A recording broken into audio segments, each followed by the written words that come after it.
school years. Chito's parents believed he was ready for school before his 6th birthday, and the principal of the local state-run elementary school in Imus agreed. But some parents, whose children were not accepted, found out that a 5-year-old had been admitted, and they complained. The cardinal says his parents did not want to create trouble, so they began looking for another school for their son.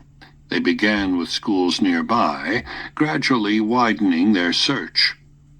In the end, Chito ended up at the private St. Andrew's School in Parañaque, more than 16 rough road miles from home. The school was run by Belgian members of the Congregation of the Immaculate Heart of Mary, commonly known as the Chute missionaries.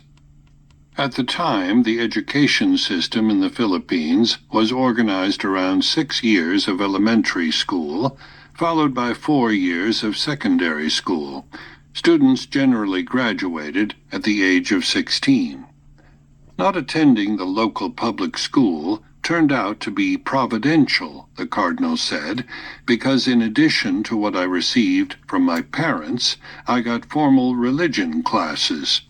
And early on, the Belgian missionaries instilled in us discipline, focus, frugal, simple living, and a missionary spirit. And I'm very thankful for that foundational formation we got from them. As a senior, Chito was 15 years old. I was in my final year of high school when martial law was declared, and, painful as it was, the priests canceled the junior-senior prom, canceled all the fancy clothing for graduation. We just had Mass in our school uniform, and of course we rebelled. But we were called to a meeting, and the priest explained, "These are hard times. We don't know where the country is heading. We don't want to impose on your parents additional burdens.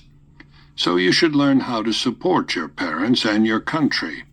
For adolescent minds, you know, it was one of our big days, and they were depriving us of it, but they were firm.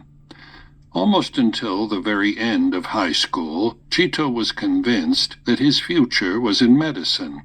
He says he was a good Catholic boy and went to Mass every Sunday, but partly because he went to a Catholic school in another town, he was not particularly involved in the life of the Imus parish.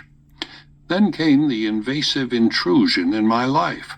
Toward the end of my 3rd year in high school, the Knights of Columbus Council in my local parish started the Columbian Squires, kind of the junior members of the Knights of Columbus.